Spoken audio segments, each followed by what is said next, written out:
I made two short films at film school, and they were not super successful. I had no experience prior to film school, and then I just directed two short films, which were my sort of practice. And I thought that, of course, the natural next step is to direct a feature. And I had some ideas when I was at film school, and then I started to write a little bit after, and then a few ideas were with me, but then I kind of discarded them. But this one, somehow, every time I went back, it gave me something new. I had new discoveries about story, about character, about the world, about a lot of things. So I decided to make it my first feature.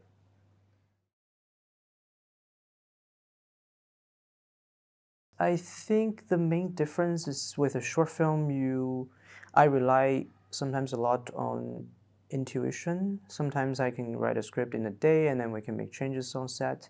But I think feature films is a lot of structuring, and it's more like building a house or making a sculpture. You need to constantly shape it and reshape it. In the beginning of the story, the story was not inspired by the policy. It was something that I decided to add while I was doing research.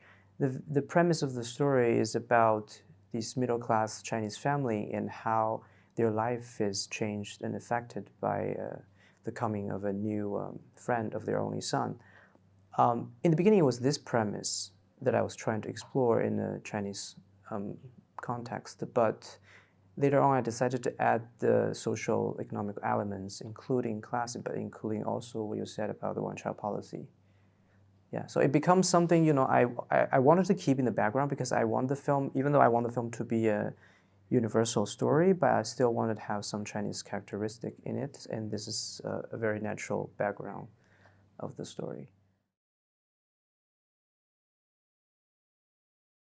Yeah, it's a conscious decision because I think for me, when I experience films, when I experience cinema, the viewing experience is very important, and I think for me, I prefer films that leaves room for the audience to feel, to experience, to imagine. That's why I think by reducing certain stuff, actually, I made the film richer, both in their performance and in terms of the style. What added to it was when I cast these actors, and I think the way I decided to approach them, in the very beginning, I didn't have a lot of close-ups designed, but while I was looking at them, I decided to actually have a lot of the zoom shots to actually get closer to these characters. But the interesting thing I found out is that I come from biology background.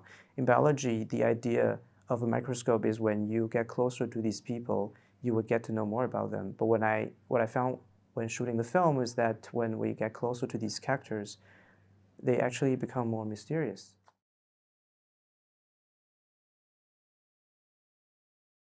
That is definitely a very good interpretation of that. There are other interpretations, but that's a very good one.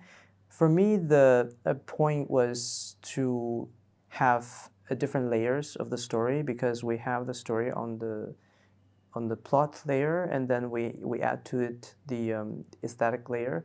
And then when these two start having chemistry, and it gives room for the audience to interpret it in their way.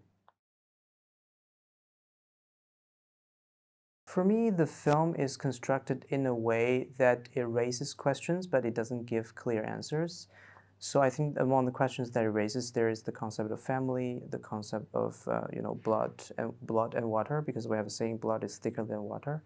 But is that really true? And also, it deals a lot with projection. Who is this character? It's also a very big question towards the end. I guess when you talked about the shifts, for me, there are also different kind of shifts. The shifts in our sympathy towards these two characters, with the main character, our two boys, especially the one who comes in. Like in the beginning, you see him as a virus kind of invading and restoring the family, but maybe later on in the film, you start questioning, is he, what's his motivation, or is he as evil as you think he is in the beginning? And another thing is some twists at the end that points at something a little bit, because watching the film from the beginning, you kind of expect it to be a very more standard thriller, but towards the end, it opens up to more interpretation. It becomes a little bit more ambiguous, and that is actually the point. It creates more questions for you to decide how you want to approach, what is your entry point, the audience entry point with the film.